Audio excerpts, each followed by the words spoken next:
సదాశివసమారంభాం శంకరాచార్యమధ్యమాం అస్మదాచార్యపర్యంతాం వందే గురుపరంపరాం. హరి ఓం. శ్రీ గురుభ్యో నమః. హరి ఓం. ఆత్మబంధువులారా,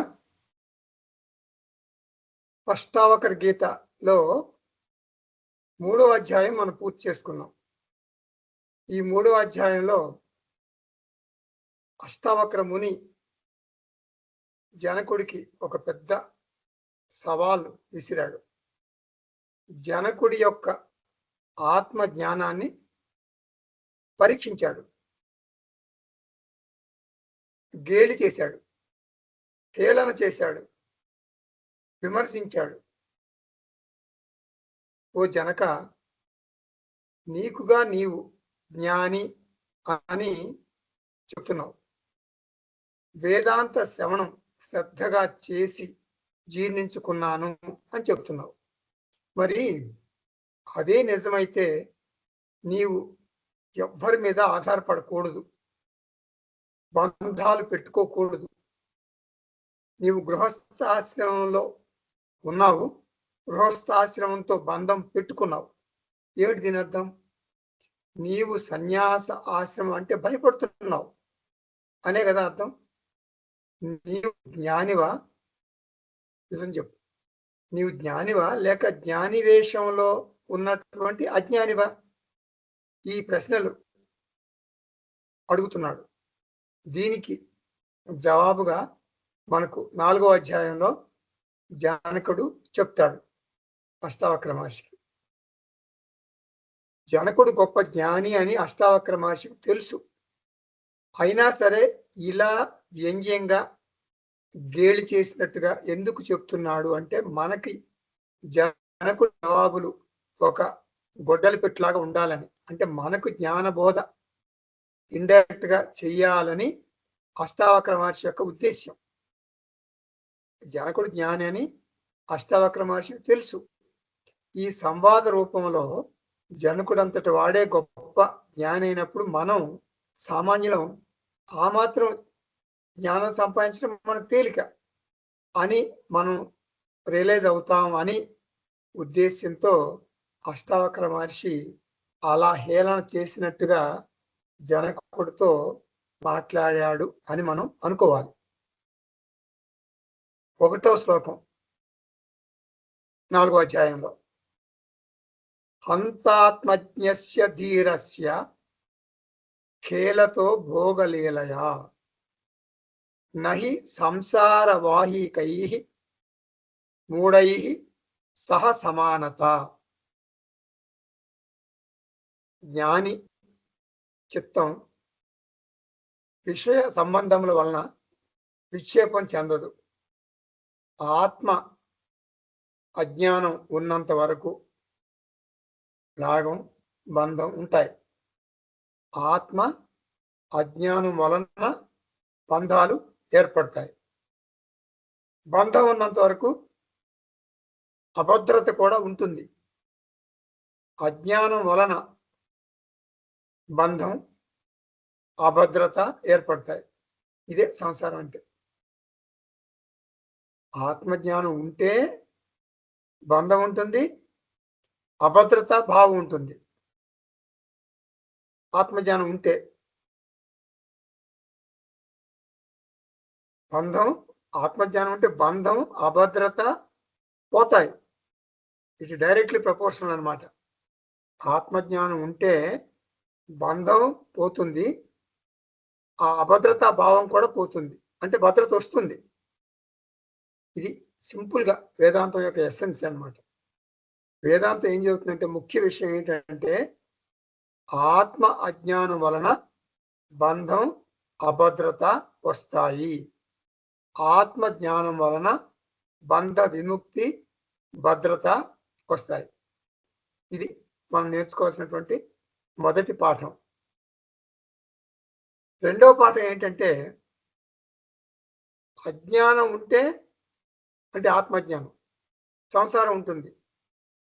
నీవు ఏ ఆశ్రమంలో ఉన్నా కూడా ఏ ఆశ్రమంలో ఉన్నా కూడా గృహస్థాశ్రమంలో ఉండొచ్చు, సన్యాసాశ్రమంలో ఉండొచ్చు. అజ్ఞానం ఉంటే మాత్రం అజ్ఞానమే సంసార కారణం. గృహస్థాశ్రమము లేక సన్యాసాశ్రమం, ఏ ఆశ్రమం అయినా కూడా ఆశ్రమాన్ని బట్టి మోక్షం వస్తుంది అనేది ఉండదు. గృహస్థ ఆశ్రమాన్ని వదిలిపెట్టి సన్యాసాశ్రమం స్వీకరించినంత మాత్రాన మోక్షం గ్యారంటీ అని ఎవరు చెప్పలేరు. అజ్ఞానం ఉంటే సన్యాసికి కూడా బంధం ఉంటుంది, గృహస్థుకు కూడా బంధం ఉంటుంది. వస్తువులు మారుతాయి అంతే, బంధం బంధమే. గృహస్థ అయితే ఏం చేస్తాడు? దాని మెడలో బంగారపు గొలుసు ఉంటుంది, బంగారపు గొలుసుతో బంధం పెట్టుకుంటాడు గృహస్థ అయితే. సన్యాసి అయితే ఆ మెడలో బంగారపు గొలుసు బదులు రుద్రాక్ష మాల, దాంతో బంధం పెట్టుకుంటాడు. గృహస్థికి అయితే మేడలు మిద్దెలు అనుబంధం ఉంటుంది, వాటి మీద ఆస్తులు పాస్తులు. సన్యాసికి చిన్న కుటీరం ఉంటుంది, ఆ కుటీరం మీద అభిమానం ఉంటుంది. కుటీరం లేదు, రుద్రాక్షమాల కూడా లేదు, కాషాయం డ్రెస్ కూడా లేదు అనుకుందాం. కానీ తనకి దేహం ఉంటుంది కదా, తన దేహాన్ని తను త్యజించలేడు కదా. ప్రారంధం ఉన్నంత వరకు తన భౌతిక శరీరం ఉంటుంది ఎవరికి? సన్యాసికి. మరి ఆత్మజ్ఞానం ఉంటే ఏం చేస్తారు? మనకు శ్లోకం ఉంది కదా, కామ క్రోధస్య లోభస్య దేహే తిష్టంతి తస్కరాహ జ్ఞాన రత్నాపహారాయ తస్మాత్ జాగ్రత్త జాగ్రత్త. నువ్వు రిషికేశ్ వెళ్ళు, హరిద్వార్ వెళ్ళు, కాశీ వెళ్ళు, ఎక్కడికన్నా వెళ్ళు, ఈ దేహం పట్టుకెళ్తావు కదా, దేహం లేకుండా వెళ్ళలేవు. ఈ దేహంలో ఏమున్నాయి? అజ్ఞానం ఉంది. అజ్ఞానం అంటే ఏంటి? కామం క్రోధం అవన్నీ ఉన్నాయి. మరియు అవి ఉంటే అజ్ఞానం ఉన్నట్టే. సన్యాసికైనా కూడా దేహాభిమానం ఉండక తప్పదు అజ్ఞానం ఉంటే. సర్వసంగ పరిత్యాగి అయిన సన్యాసి అంటే ఏమిటి అర్థం? అన్నీ పరిచయించాడు అని, కానీ అతనికి ఆత్మ అజ్ఞానం ఉంది. అంటే భౌతిక సంపదలు లేవు, భౌతిక సంపదలు లేవు సన్యాసికి. కాబట్టి ఒక రకంగా చెప్పాలంటే అభద్రతాభావం ఇంకా ఎక్కువగా ఉంటుంది గృహస్థు కంటే. అజ్ఞాని సన్యాసికి అజ్ఞాని గృహస్థు కంటే సమస్యలు ఎక్కువ ఉంటాయి. కాబట్టి ఇక్కడ సమస్య ఆశ్రమం కాదు, ఇక్కడ సమస్య ఏమిటి? అజ్ఞానం. జ్ఞానం మాత్రమే మోక్షాన్ని ఇస్తుంది. ఆత్మ జ్ఞానం వలన ఏ ఆశ్రమంలో ఉన్నా కూడా బంధముక్తి జరుగుతుంది, భద్రతాభావం వస్తుంది. కాబట్టి ఆశ్రమం అంత ముఖ్యం కాదు. జనకుడు ఏమంటున్నాడు? జ్ఞానం వలన మాత్రమే మోక్షం వస్తుంది, ఆశ్రమం వలన కాదు. జ్ఞాని జీవన విధానం ప్రారబ్ధాన్ని బట్టి ఉంటుంది. అందుకే జనకుడు ఏమంటున్నాడు? నేను గృహస్థుగా జీవిస్తున్నాను. ఎందుకు? అది నా ప్రారబ్ధం, అది నా అజ్ఞానం కాదు. కాబట్టి నేను తామరాకు మీద నీటి బొట్టులాగా గృహస్థ జీవనం గడుపుతున్నాను. నేను జనం మధ్యలో ఉంటాను, కుటుంబంతోనే ఉంటాను, కానీ అసంగంగా ఉంటాను. శాంతి, భద్రత, ఆనందం కోసం వారి మీద నేను ఆధారపడను. నేను ప్రారబ్ధానికి కట్టుబడి ఉన్నాను. నా జీవితంలో నుండి ప్రారబ్ధం ఎప్పుడు ఏది తీసుకున్నా నేను సిద్ధంగా ఉన్నాను వదులుకోవటానికి. నేను ఏ వస్తువుతోనూ ఏ వ్యక్తితోనూ బంధం పెట్టుకొని గట్టిగా పట్టుకుని కూర్చోను. నాకు భావోద్వేగాలు లేవు కాబట్టి నాకు భయం లేదు, నాకు అభద్రతా భావం కూడా లేదు. ఎవరు ముక్త పురుషుడు అంటే? ముక్త పురుషుడు అంటే ఎవరు? తన సర్వస్వము తన దేహంతో సహా త్యజించటానికి సిద్ధంగా ఉన్నవాడు అని అర్థం. అంటే ప్రారబ్ధం నా జీవితంలో నుండి ఏది ఎప్పుడు తీసుకున్నా కూడా నేను కోల్పోవటానికి సిద్ధంగా ఉన్నాను.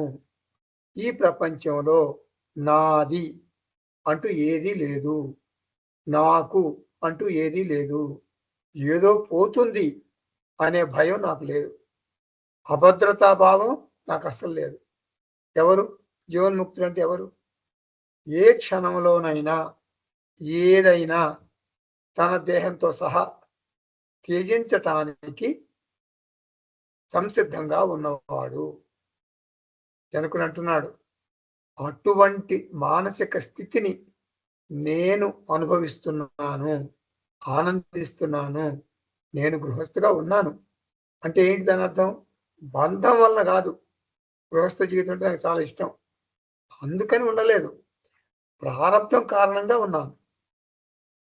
బంధం లేకపోతే ఏ ఆశ్రమంలో ఉన్నా అతను జీవన్ముక్తుడే. ఇక్కడ విశేషం ఏమిటంటే, జ్ఞాని గృహస్థుకు కొన్ని లౌకిక వ్యవహారాలు ఉంటాయి, ప్రాపంచిక వ్యవహారాలు ఉంటాయి.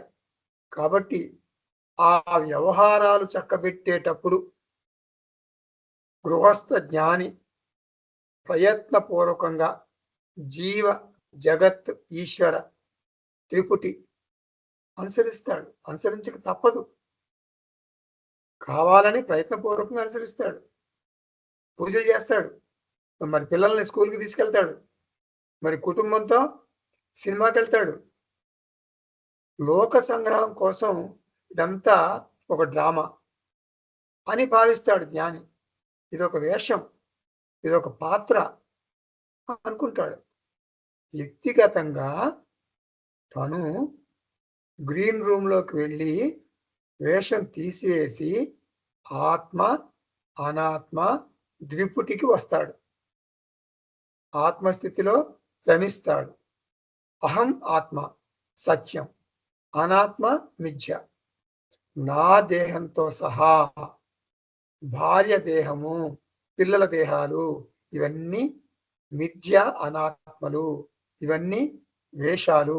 అన్ని సంఘటనలు ఒక నాటకం, ఒక బూటకం, ఒక టీవీ సీరియల్, ఒక సినిమా.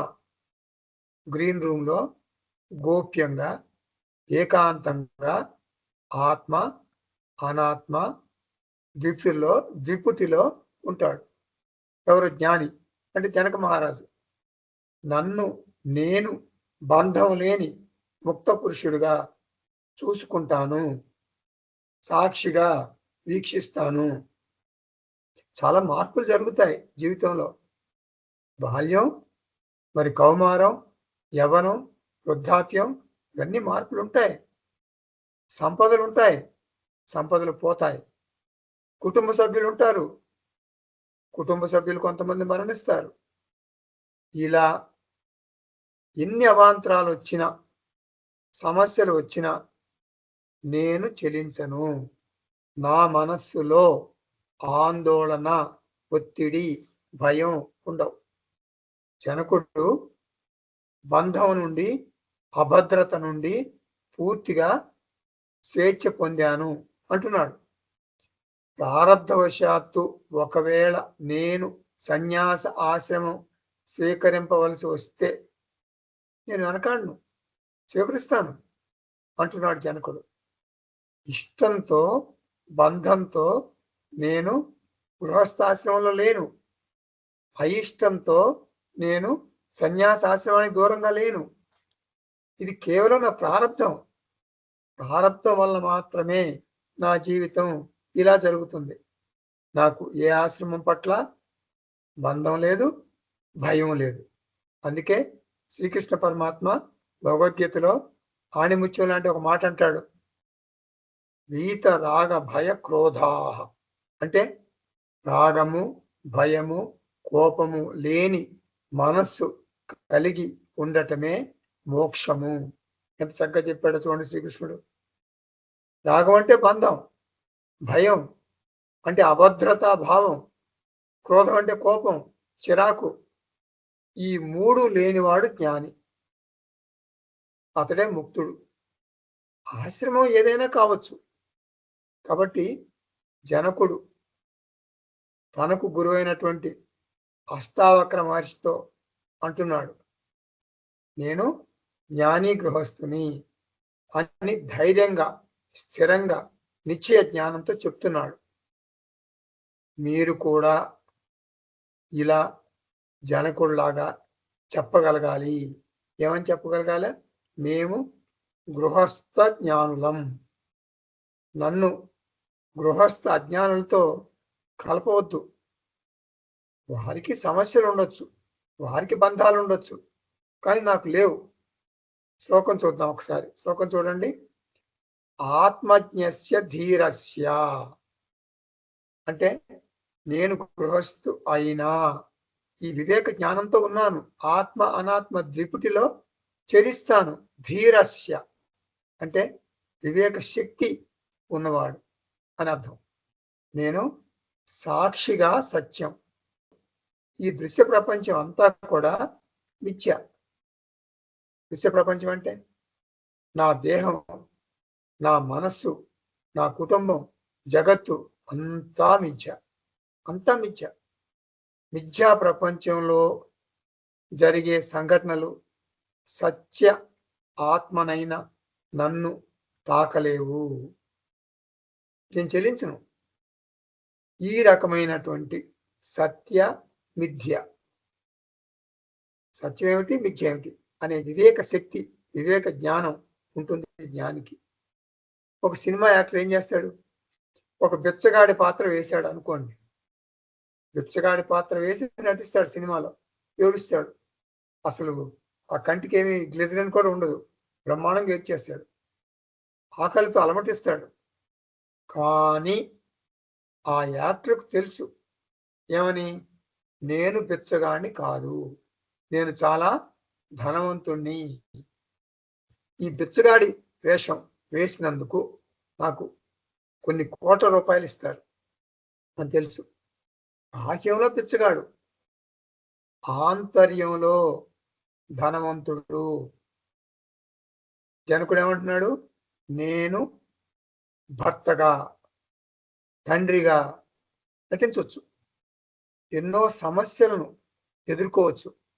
అహం నిత్యముక్త ఆత్మ అస్మి అని నాకు తెలుసు. అసంగోహం, నేను నిత్యముక్త. అయితే ఈ పాత్రలు, నాటకాలు ఎందుకు? నేను నిత్యముక్త అయితే ఇవన్నీ ఎందుకు? ఇది నాకు ఒక వినోదం అంటున్నాడు జనకుడు. మరి భగవంతుడు అవతారాలను స్వీకరిస్తాడు, ఎన్నో సుఖ దుఃఖాలను, సమస్యలను అనుభవిస్తాడు. భగవంతుడికి అదొక లీల. రాముడిగా, కృష్ణుడిగా భగవంతుడు పొందిన కష్టాలను మనం సంసారం అంటామా? మనం అది భగవంతుడు లీల అంటాం. ఇప్పుడు సీతను కోల్పోయినప్పుడు రాముడు శోకించాడు. కనపడిన ప్రతి చెట్టుని, రాయిని, రప్పను అడిగాడు, మీరు సీతమ్మను చూశారా? మీరు సీతమ్మను చూశారా? ఈ సంఘటనలు చూసి మనం ఏమనుకుంటాం? శ్రీరాముడు సంసారంలో కూరుకుపోయాడు అని అంటామా మనం? మనం ఏమంటాం? అవతార లీల, రాముడి అవతారంలోని ఒక లీల అంటాం. ఈ మిథ్యా ప్రపంచంలో ఇది ఒక నాటకం అని రాముడికి తెలుసు. నేను ఆత్మగా, అకర్తగా ఉన్నాను. జ్ఞానికి భగవంతుడు అవతారానికి భేదం లేదు. భోగలీలయా శ్లోకంలో ఉంది మనకి. భోగలీలయ అంటే జీవిత సంఘటనలను లీలగా భావిస్తాను. ఖేలత అంటే పాత్ర పోషణ చేస్తాను జీవితంలో. టీవీ సీరియల్ చూసినట్లు ఒక లీలగా చూస్తాను. భావోద్వేగాలు ప్రదర్శిస్తాను, ఏడుస్తాను, నవ్వుతాను.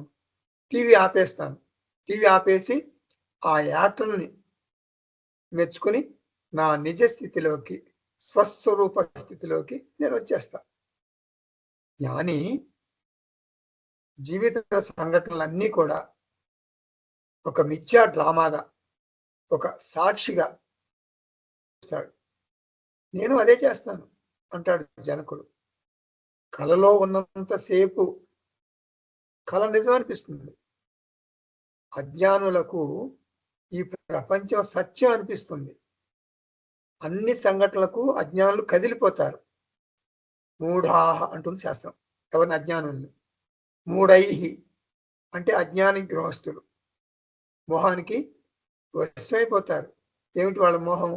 వారి పాత్రలు నటన అనుకోకుండా నిజం అనుకుంటారు వాళ్ళు. ఎవరు? మూఢులు, సంసారులు. భర్త, భార్య, తల్లి, తండ్రి ఈ పాత్రలు నిజం అనుకుని ప్రతి సంఘటనకు, ప్రతి జీవిత సంఘటనకు ఎంతో ఒత్తిడి, భయం, ఆందోళన, అలజడి పొందుతారు. ఒక పక్కేమో పెద్ద కొడుకు ఉద్యోగం, అదొక సమస్య. వాడిని బెంచ్ మీద కూర్చోబెట్టారు. ఏ క్షణంలో అయినా ఉద్యోగం పోతుంది పెద్ద కొడుక్కి. మరో పక్క కూతురు పెళ్లి కాలేదు, మరి కూతురు పెళ్లి చేయాలి, అదొక సమస్య. మరి భార్య అనారోగ్యంతో ఉంది, చాలా పెద్ద జబ్బు వచ్చింది, హాస్పిటల్కి తీసుకెళ్లాలా, ఎంతో ఖర్చు అవుతుంది అంటున్నారు డాక్టర్లు, మరి ఇన్సూరెన్స్ లేదు. ఇలా మనసంతా సమస్యలతో నిండి ఉంటుంది అజ్ఞానికి. కాబట్టి అజ్ఞానికి తన జీవితం సమస్యల వలయం, సంసార వాహికై. అజ్ఞాని గృహస్థ అయితే ఒక మృగంలాగా సంసారాన్ని తన వీపు మీద మోస్తున్నాడు. కుటుంబ సభ్యుల అభద్రతగా ఉంటే, అంటే కుటుంబ సభ్యుల అభద్రత అంతా కూడా నేను అభద్రతగా ఉన్నట్లే భావిస్తాడు. ఇప్పుడు మా మనవడికి ఉద్యోగం లేదు, నాకేమో 98 ఏళ్ళు, మనవడికి 44 ఏళ్ళు. మనవడి ఉద్యోగం పోయింది, ఇప్పుడు మనవడికి ఉద్యోగం కావాలి, నాకేమో మరి స్థిరమైన ఆదాయం లేదు. మనసులో ముళ్ళులా గుచ్చుకుంటాయి ఇవన్నీ. నేను ధ్యానంలో కూర్చుంటే ఆత్మ అనాత్మకు బదులు మనవడికి ఉద్యోగం పోయింది, మనవడికి ఉద్యోగం ఊడిపోయింది, మరి ఎలా వస్తుంది వాడికి ఉద్యోగం? ఇదే సంసారం అంటే. అజ్ఞానులు ప్రాపంచిక దుఃఖాలను వంట పట్టించుకుంటారు. అజ్ఞానులు. జ్ఞానికి కుటుంబ సభ్యుల సమస్యలు అన్నీ మిథ్య అనాత్మకు సంబంధించినవి అనుకుంటాడు. మరి నేనెవరిని? నేను సత్య ఆత్మను, నేను జ్ఞాని గృహస్థుగా ఉన్నాను అనుకుంటాడు జనకుడు. జ్ఞాని అజ్ఞాని గృహస్థులను మనం పోల్చలేము. సంసార వాహికై మూఢై సహ సమానత కథం. సమానత అంటే జ్ఞాని గృహస్థుకు అజ్ఞాని గృహస్థుకు మధ్య పొత్తు ఎలా కుదురుతుంది? నన్ను హేళన చేస్తూ ఎందుకు క్రిందికి లాగుతున్నావు అని జనకుడు అష్టావక్ర మహర్షితో అంటున్నాడు. జనకుడు జ్ఞాని గృహస్థు కాబట్టి కోపం రాలేదు. నేను జ్ఞానిని, నన్ను ఎందుకు పదే పదే అజ్ఞాని అజ్ఞాని అంటున్నావు అని జనకుడు కోపం తెచ్చుకున్నాడు అనుకోండి. సపోజ్ కోపం తెచ్చుకుంటే ఏంటి అర్థం? జనకుడు అజ్ఞాని అని అర్థం. జనకుడి కోపం రాలేదు. నీ విమర్శలను గురువుగారు, నీ విమర్శలను నేను లెక్క చేయను అంటున్నాడు. గృహస్థులు అందరూ ఆత్మబంధువులారా, మన గృహస్థులు అందరం కూడా ఈ 4వ అధ్యాయంలో 6 శ్లోకాలు ఉన్నాయి. మనం అందరం ఈ 6 శ్లోకాలు ఎప్పుడు మననం చేసుకోవాలి, అంతర్వీక్షణ చేసుకుని మన స్థాయిని బట్టి మన జీవితాల్ని సరి చేసుకోవాలి. అంతర్గత ఎదుగుదల మనం పొందాలి. ఇప్పుడు మనం 4వ అధ్యాయంలో 2వ శ్లోకం చూద్దామా? యత్ పదం ప్రేప్సవో దీనాః శక్రాద్యాః సర్వదేవతాః అహో తత్ర స్థితో యోగి నా హర్షం ఉపగచ్చతి. అంటే ఎంత మంచి శ్లోకమో చూడండి. జ్ఞాని దేవేంద్రుడి కంటే కూడా గొప్పవాడు. దేవేంద్రుడు లాంటి దేవతలు ఆత్మజ్ఞానం పొందలేదు అని దుఃఖిస్తారు. కానీ ఆత్మ సుఖం పొందుతున్నటువంటి యోగి ఈ విషయ భోగాల ప్రాప్తికి సంతోషించడు, విషయ భోగాలు లేకపోతే దుఃఖించడు. ఇది తాత్పర్యం. యోగి అంటే జ్ఞాని, అంటే గృహస్థు అయినా కూడా అతను ఆత్మ సుఖంలోనే రమిస్తాడు. కాబట్టి ఆంతర్యంలో శాంతిని పొందుతాడు. అందుకని గృహస్థైనా కూడా అతను కుటుంబం మీద ఆధారపడి బతకడు. నా హర్షం ఉపగచ్చతి, తన కుటుంబాన్ని తలుచుకుని సంతోషించడు. కుటుంబం లేకపోయినా సంతోషంగానే ఉంటాడు. అందుకే కొంతమంది అంటారు, నాకెప్పుడో సన్యాసం తీసేసుకున్నానండి, నేను అసలు మానసికంగా ఎప్పుడో సన్యాసం తీసేసుకున్నాను, కానీ మా కుటుంబానికి నా అవసరం ఉంది కాబట్టి నేను గృహస్థుగా ఉన్నా అంటారు. చాలా మంది అంటుంటారు ఆ మాట. నిజానికి మేము జ్ఞానులు, ముక్తి పొందేసాం. మరి అప్పుడప్పుడు వాళ్ళ భార్యలు కూడా బెదిరిస్తారు. ఏమని? నీవు నన్ను గౌరవించకపోతే, నువ్వు నన్ను సరిగా అర్థం చేసుకోకపోతే నేను వెళ్ళిపోతా, సన్యాసం తీసేసుకుంటా, రిషికేష్ వెళ్ళిపోతా. ఇలా పదే పదే అంటుంటారు వాళ్ళ భార్యలతో. ఇలా పదే పదే అంటుంటే ఒకసారి సరే అయితే సన్యాసం తీసుకోండి పర్వాలేదు అంది భార్య. అప్పుడు వెళ్ళలేడు. ఇది ఏంటంటే పటాటోపం కాదు, డాంబికం కాదు. ఇది ఎవరికి వారు ఆలోచించుకొని తీసుకోవాల్సినటువంటి నిర్ణయాలు. ఎవరి మానసిక ప్రవృత్తిని వారు స్పష్టంగా చూసుకోగలగాలి. మనస్సు అశాంతిగా ఉంటే నేను నా కోసం కుటుంబంతో ఉన్నాను, కుటుంబం కోసం కాదు అని నిజాయితీగా అనుకోవాలి. నన్ను నేను మోసం చేసుకుంటున్నాను, వారికి నా అవసరం ఉంది అని నేను బయటికి చెప్తున్నాను. ఇలా ఉండకూడదు. జనకుడు ఏమంటున్నాడు? నా హర్షం ఉపగచ్చతి, శాంతి భద్రతలు కుటుంబం ఇవ్వలేదు, నా సంపదలు ఇవ్వలేవు. యోగికి అంటే జ్ఞానికి ఆనందం తను ఉన్న పరిస్థితుల వలన రాదు. తత్ర అంటే ఆత్మసుఖమునందున్నటువంటి యోగిని నేను. దురదృష్టం ఏంటంటే ఇది పూర్తిగా అంతర్గత స్థితి. ఇది పూర్తిగా అంతర్గత స్థితి, మనకు బయటికి కనపడదు, మనం బాహ్యంలో దర్శించలేం.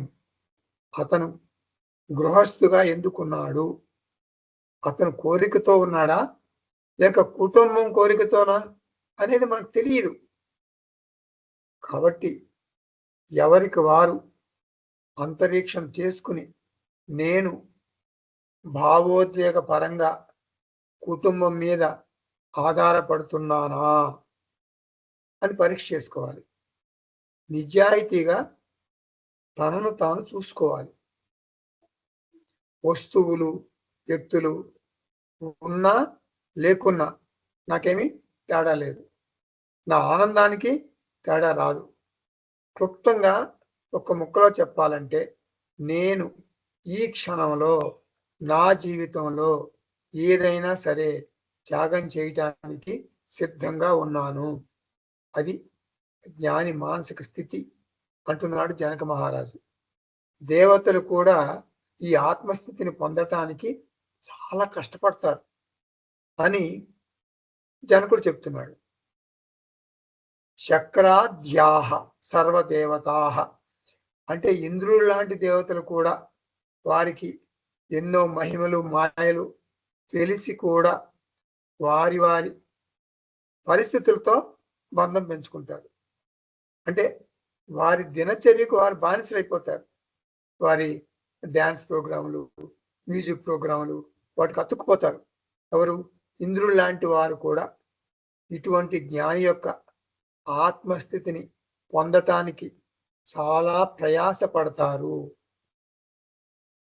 యత్పదం ప్రేప్సవః, పదం అంటే మోక్ష స్థితి ఉన్న మనస్సు, వైరాగ్యపూరిత మనస్సు. ఎల్లప్పుడూ భద్రతగా ఉన్నటువంటి మనస్సు. రేప్సవహ అంటే ఇటువంటి మానసిక స్థితిని పొందాలనేటటువంటి ఆసక్తి. దీనాహ అంటే కష్టపడుతున్నారు. అంటే అటువంటి మానసిక స్థితి చాలా కష్టం. ఎందుకంటే మనస్సు తన పరిసరాలకు అలవాటు పడిపోతుంది. పరిస్థితుల్లో కూరుకుపోతుంది. అందుకే సన్యాసులకు కూడా మోక్షం గ్యారంటీగా వచ్చింది అని చెప్పలేం. ఇప్పుడు ఒక సన్యాసి చెట్టు కింద ఉంటాడు. చెట్టు కింద ఉంటాడు. అతని ఆస్తి అంతా చెట్టే. అతను ఏం చేస్తాడు? మనం చాలా గొప్ప సన్యాసి అనుకుంటాం. అతను చెట్టుతో అనుబంధం పెట్టుకుంటాడు.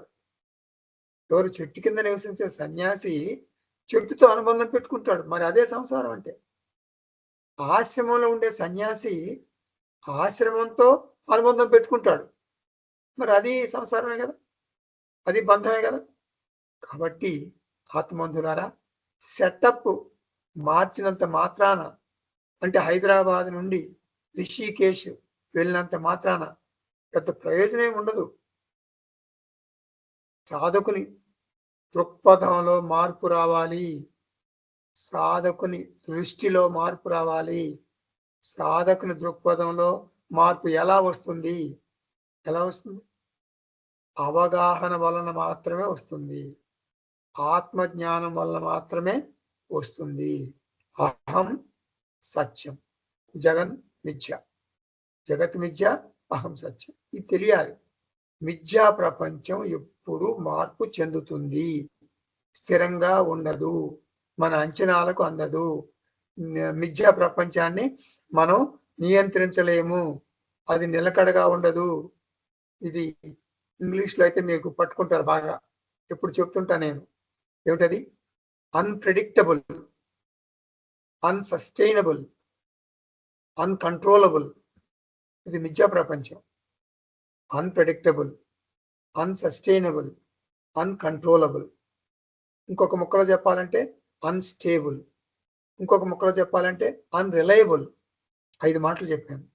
Unpredictable, unsustainable, uncontrollable, unstable, unreliable. అంటే పరిస్థితులు మన ఆధీనంలో ఉండవు, ప్రవర్తన మాత్రం మన ఆధీనంలో ఉంటుంది. కాబట్టి వ్యక్తుల నుండి, వస్తువుల నుండి శాంతి భద్రతలను ఆశించటం మూర్ఖత్వము.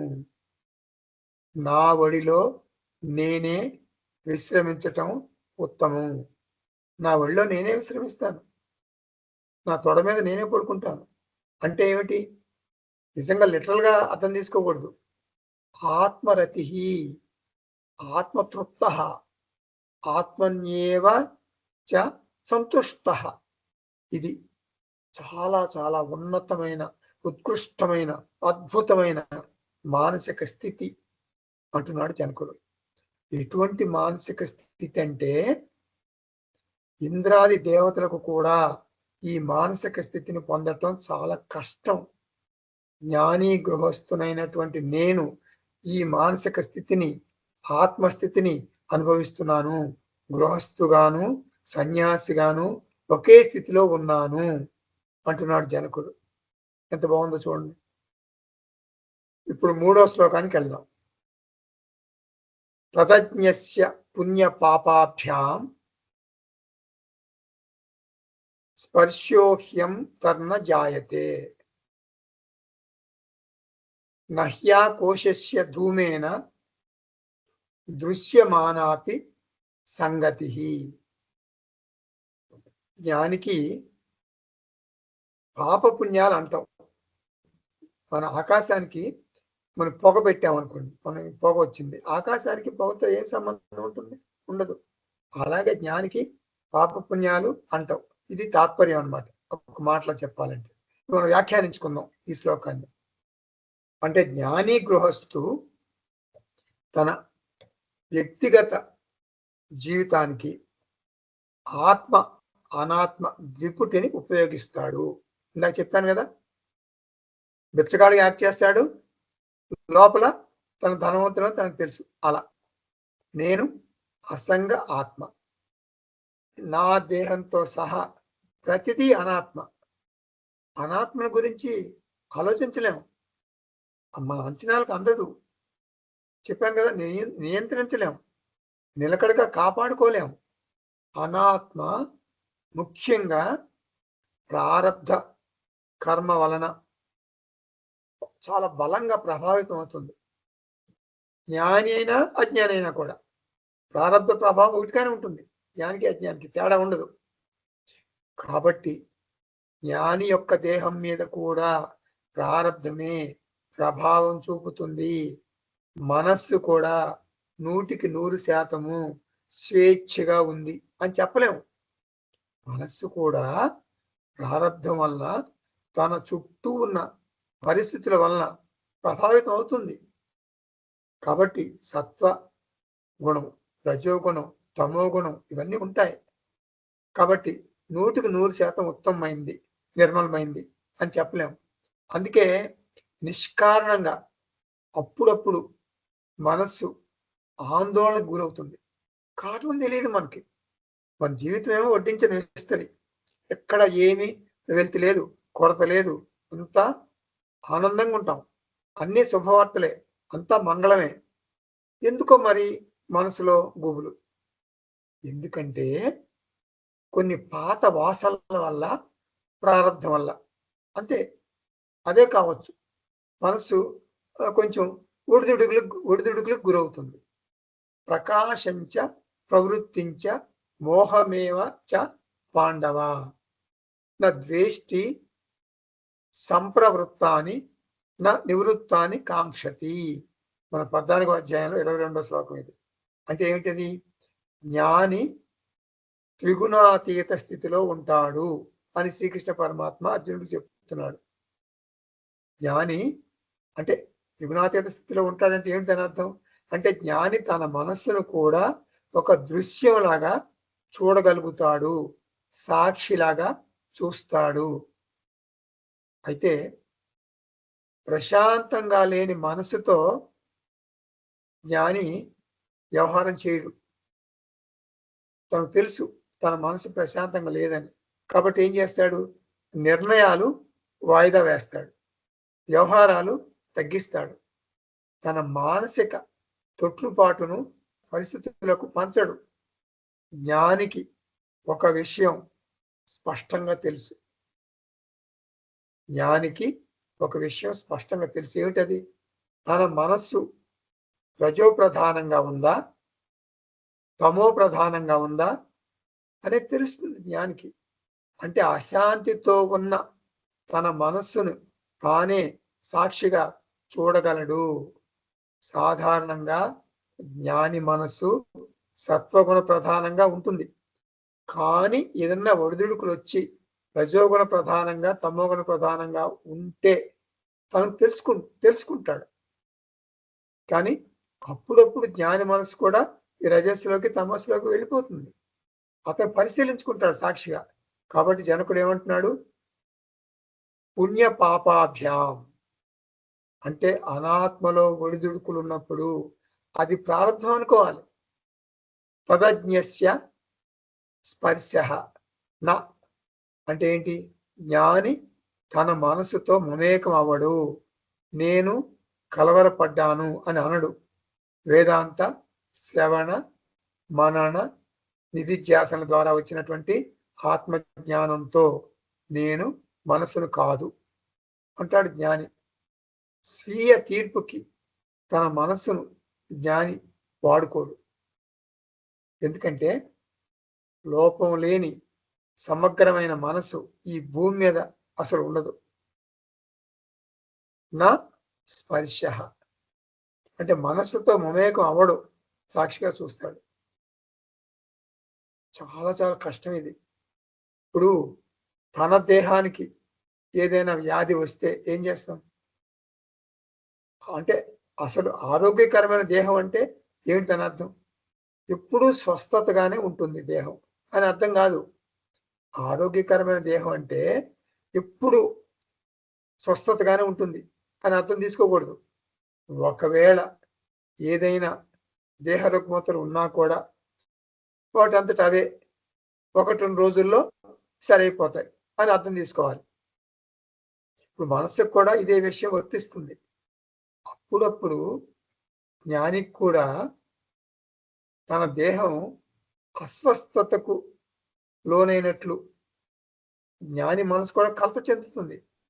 జ్ఞాని మనసు కూడా రజస్సులోకి వెళ్తుంది, తమస్సులోకి వెళ్తుంది. మనస్సు నుండి వేరు చేసి తనను తాను జ్ఞాని చూసుకోగలడు. నా స్పర్శ అంటాడు జనకుడు. అంటే దేహమును మనస్సును చూసి తీర్పు చెప్పడు. ఆకాశస్య ధూమేన ఇవ, ఒక పోలిక అన్నమాట. పొగ వలన ఆకాశము కలుషితం అవ్వదు. అట్లాగే ఆత్మనైన నేను మానసిక ఒడిదుడుకుల వలన చెలించను. జ్ఞానికి తగినంత ఒక ఒక రకమైనటువంటి నియంత్రణ శక్తి ఉంటుంది. ఆ ఒడిదుడుకులు, కలతలు మాటల్లో కానీ, చేతల్లో కానీ, దేహం ద్వారా కానీ జ్ఞాని వ్యక్తపరచడు. అతనికి మన ఎఫ్ఐఆర్ చాలా తక్కువ స్థాయిలో ఉంటుంది. ఎఫ్ఐఆర్ అంటే తెలుసు కదా. ఎఫ్ అంటే ఫ్రీక్వెన్సీ, ఐ అంటే ఇంటెన్సిటీ, ఆర్ అంటే రికవరీ పీరియడ్. అలా తరచుగా కోపం రాదు జ్ఞానికి. ఒకవేళ వచ్చినా దాని తీవ్రత పెద్దగా ఉండదు. కోపం వచ్చినా కూడా ఒక క్షణంలో తగ్గిపోతుంది. ఒక రబ్బర్ బాల్ నేలకేసి కొట్టారనుకోండి, రబ్బర్ బాల్ ఏం చేస్తుంది? నేలకు తగిలి మళ్ళీ పైకి ఎగురుతుంది ఒక క్షణంలో. అలాగే తన కోపాన్ని తాను నియంత్రించుకొని ప్రశాంతంగా జీవితాన్ని కొనసాగించగలడు జ్ఞాని. కాబట్టి ఆత్మబంధువులారా, మనం ఈ 3 శ్లోకాలను పదే పదే గుర్తు చేసుకుని జనక మహారాజు లాగా మనం జీవించగలగాలి. ఇప్పుడు ఒక నిశ్చయాత్మక బుద్ధి అనేది చాలా చాలా అవసరం ప్రతి మనిషికి కూడా, ముఖ్యంగా సాధకుడికి. మనకి నిశ్చయాత్మక బుద్ధి అవసరం. నిశ్చయాత్మక బుద్ధి అంటే గట్టి మనసు అన్నమాట, నిబ్బరమైన మనసు. అంటే తితిక్ష అన్నమాట. అంటే ఒక రకంగా చెప్పాలంటే, నాకు శాంతి, భద్రత, ఆనందం ఎక్కడి నుంచి వస్తున్నాయి? పరిసరాలు ఇస్తున్నాయి, నా కుటుంబం ఇస్తుంది అని అనుకోకూడదు. వేదాంతంలో మొదటి పాఠం ఏమిటంటే, మొదటి సూత్రం ఏమిటంటే, శాంతి, భద్రత, ఆనందం బయట లేవు, బాహ్యంలో లేవు, మనకి ఎవరు నా నుంచే వస్తున్నాయి. అంటే ఆత్మ నుంచే వస్తున్నాయి. నా నుంచి అంటే ఈ దేహం నుంచి రావు. ఈ దేహం అందంగా ఉంటే శాంతి ఉంటుంది, అలా కాదు. ఆత్మస్థితిలో ఉన్నవాడికి, ఆత్మలో రమించిన వాడికి శాంతి, భద్రత, ఆనందం ఉంటాయి అనేటటువంటి నిశ్చయాత్మక బుద్ధి ఉంటే మనకి శాంతి, భద్రత, ఆనందం, ఆత్మ జ్ఞానం అంటే మోక్షం కదా. శాంతి, భద్రత, ఆనందం మోక్షం మూలాన వస్తుంది అనేది ఒకటి, ఫస్ట్ పాయింట్. సెకండ్ పాయింట్ ఏంటంటే, మోక్షము ఆత్మజ్ఞానం వల్ల వస్తుంది అనేది నిశ్చయంగా తెలిసి ఉండాలి మనకి. శాంతి, భద్రత మోక్షం వల్ల వస్తుంది, మోక్షం ఆత్మజ్ఞానం వల్ల వస్తుంది.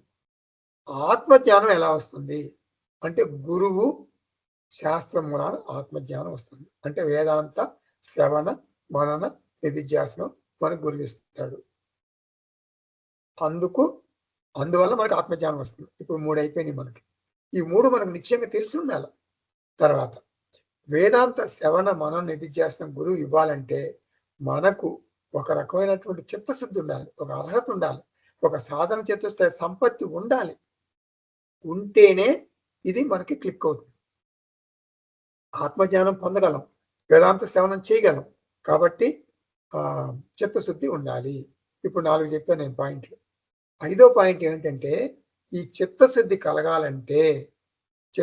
కలగాలంటే అనేక మార్గాలు ఉన్నాయి. వీటికి ఒకటే మార్గం, వీటికి మాత్రమే ఓన్లీ, ఇంకా వేరే ఆల్టర్నేటివ్స్ లేవు వీటికి. ఈ చిత్తశుద్ధికి మాత్రం చాలా చాలా ఉన్నాయి. అనేక రకాలుగా కూడా మనం చిత్తశుద్ధిని పొందొచ్చు. ఇటువంటి ఈ బేసిక్ జ్ఞానం ఉంటేనే మనం ఆధ్యాత్మిక పురోగతిని సాధించగలము. అంటే సాధన చతుష్టయ సంపత్తి అంటే ఏంటంటే అదొక సంపద, అదొక ధనం. అంటే దాన్ని ఏమంటారంటే దైవ సంపద, ఇన్నర్ వెల్త్ అంటారు. అంటే లోపల అంతర్గత మార్పు జరగాలి, అంతర్గత పరిణితి. అంటే ఏమిటంటే ఇన్నర్ ట్రాన్స్ఫర్మేషన్ అంటారు. ఇన్నర్ ట్రాన్స్ఫర్మేషన్ జరగాలి మనకి. అంటే inner mastery over our organs. అంటే నా యొక్క ఇంద్రియాలన్నీ కూడా నా చెప్పు చేతల్లో ఉండాలి. ఇంద్రియాలు చెప్పినట్టు నేను చెప్పినట్టు ఇంద్రియాలు వింటాయి అనేటటువంటి ఒక నియంత్రణ, ఇంద్రియ నియంత్రణ, మనో నియంత్రణ, నా శరీర అంగాలు, నా విషయ సుఖాలు అన్నీ నా అదుపులో ఉండాలి.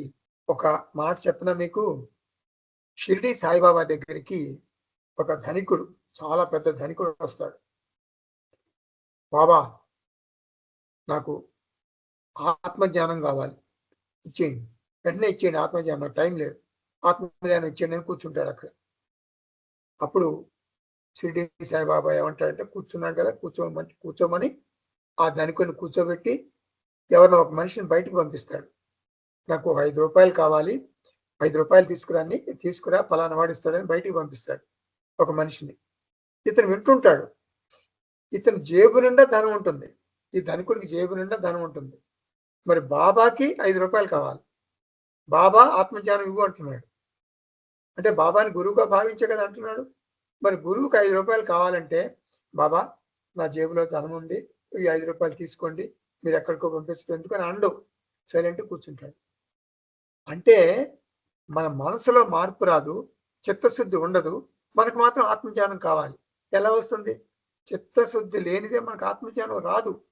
ఇది ఒక ఎగ్జాంపుల్ అనమాట. అంటే ధనం మీద అభిమానం ఉంది అతనికి.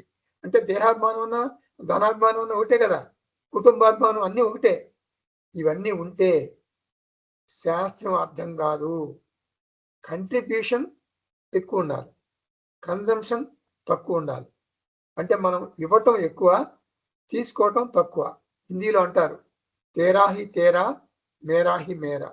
ఇది ఒక రకం, మధ్య రకం అనమాట. నీది నీదే, నాది నాదే, నీది నాకు పెట్టద్దు, నేను నీకు పెట్టను.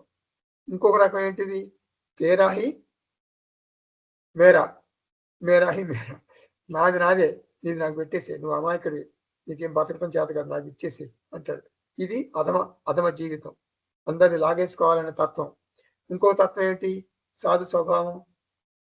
మేరాహి మేరా మేరాహి తేరా, నీది నీదే, నాది కూడా కొంచెం తీసుకో, నాది కూడా నాకు ఎక్కువ ఉంది, ఒక మొత్తం నా అన్నంలోంచి ఒక మొత్తం నీకు పెడతా. ఇది స్వభావం. అంటే తీసుకోవటం తక్కువ ఉండాలి, ఇవ్వటం ఎక్కువ ఉండాలి. ఇది మంచివాడు ఇలా అంటాడనమాట. ఆత్మబంధులారా, వివేకము, వైరాగ్యము, ముముక్షుత్వము, శమదమాది షట్క సంపత్తి, ఈ 4 ఉంటేనే సాధన చతుష్టయ సంపత్తి. ఇది మనందరికి తెలుసు, ఇది థియరీ. కానీ ఆచరణలో ఉండాలి, అనుష్ఠానంలో ఉండాలి, దైనందిన జీవితంలో మనం అమలు చేయాలి. లేకపోతే ఆత్మజ్ఞానం మనకు ఆమడ దూరంలో ఉంటుంది. అంటే వైరాగ్య సహిత జ్ఞానము ఉంటేనే మోక్షం వస్తుంది అని శంకరాచార్య శాస్త్రంలో మనకు పదే పదే చెప్తారు. వైరాగ్య సహిత జ్ఞానం ఉంటేనే మోక్షం వస్తుంది. కాబట్టి సాధన చతుష్టయ సంపత్తి అంటే సాధన చతుష్టయ సంపత్తి ఉంటేనే ఆత్మజ్ఞానం పొందటానికి ఒక క్వాలిఫికేషన్, ఒక అర్హత, ఒక ఎలిజిబిలిటీ. అంటే ఏమిటి దాని అర్థం? అంటే దాని అర్థం ఏమిటంటే, నేను కర్మయోగ చక్కగా ఆచరించాను, ఉపాసనాయోగ ఆచరించాను, అంతేకాదు నాకు యమ నియమాలు కూడా తెలుసు, ఆచరిస్తున్నాను. అటువంటి పరిపూర్ణమైన శిష్యుడు, అటువంటి చిత్తశుద్ధి, చిత్త ఏకాగ్రత ఉన్న శిష్యుడు మాత్రమే గురువు నుండి చక్కగా వేదాంత శ్రవణం చేయగలడు. సాధన చతుష్టయ సంపత్తి లేని శిష్యుడు, మళ్ళీ చెబుతున్నా, సాధన చతుష్టయ సంపత్తి లేని శిష్యుడు అష్టావకర గీత క్లాసులో హాయిగా నిద్రపోతాడు. మా గురువు గారైనటువంటి స్వామి పరమార్థానంద గారు చెన్నై, ఆయన క్లాస్కి ఒక శిష్యుడు తన స్నేహితుడిని తీసుకొచ్చాడు. అతను క్లాస్ అయిపోయిన తర్వాత స్వామీజీతో, అంటే పరమార్థానంద స్వామీజీతో నేరుగా ధైర్యంగా నిస్సిగ్గుగా, స్వామీజీ మీ క్లాసులో నాకు చాలా బాగా నిద్ర పట్టింది, థ్యాంక్స్ అన్నాడు. కాబట్టి ఆత్మబంధువులారా, అర్హత లేని వ్యక్తి ఆత్మ అనాత్మ ద్విపుటికి పనికిరాడు. అందువలన పదే పదే అంతరీక్షణ ద్వారా ప్రతి శిష్యుడు తనను తాను పరిశీలించుకోవాలి. తాను కర్మయోగ పంచమహాయజ్ఞాలు చేశాడా, చేస్తున్నాడా, అయిపోయినాయా, మరి ధ్యానం చేస్తున్నాడా, విశ్రాంతి ధ్యానం అంటే ఏమిటి, ఏకాగ్రత ధ్యానం అంటే ఏమిటి, విశ్వరూప ధ్యానం అంటే ఏమిటి, విలువల ధ్యానం అంటే ఏమిటి, ఇవన్నీ చేస్తున్నానా లేదా? ఇవి చేస్తేనే కదా వేదాంత శ్రవణం అర్థమయ్యేది, శ్రవణం చేయగలిగేది. రిలాక్సేషన్ మెడిటేషను, కాన్సన్ట్రేషన్ మెడిటేషను, అంటే focusing meditation, expansion meditation, transformation meditation, అంటే ఇవన్నీ ఇంగ్లీష్లో మీకు బాగా తెలుస్తాయని చెప్తున్నా. మరి యమ నియమాలు, యమాలంటే ఏమిటి, నియమాలంటే ఏమిటి, మరి హింసావర్జనం చేశానా లేదా, ఇలా మనస వాచ కర్మణ నేను ఎవరిని హింసించడం లేదు కదా అని తనను తాను సాధకుడు యాసిడ్ టెస్ట్ చేసుకుని చూసుకోగలగాలి. నేను చిత్తశుద్ధి పొందానా లేదా? చిత్తశుద్ధి పొందితేనే, సాధన చతుష్టయ సంపత్తి పొందితేనే నాకు వేదాంత శ్రవణం చేయగలను, అష్టావకర గీతను అర్థం చేసుకోగలను అని తన లోపాలను తను సరిచేసుకుని తను అర్హత, పూర్తి అర్హత పొందితేనే వేదాంతం అర్థమవుతుంది, అష్టావకర గీత అర్థమవుతుంది. ఓం తత్సత్. సర్వం శ్రీకృష్ణార్పణమస్తు. ఓం పూర్ణమదః పూర్ణమిదం పూర్ణాత్ పూర్ణముదచ్యతే పూర్ణస్య పూర్ణమాదాయ పూర్ణమేవావశిష్యతే. ఓం శాంతి శాంతి శాంతి. హరి ఓం. శ్రీ గురుభ్యో నమః. హరి ఓం.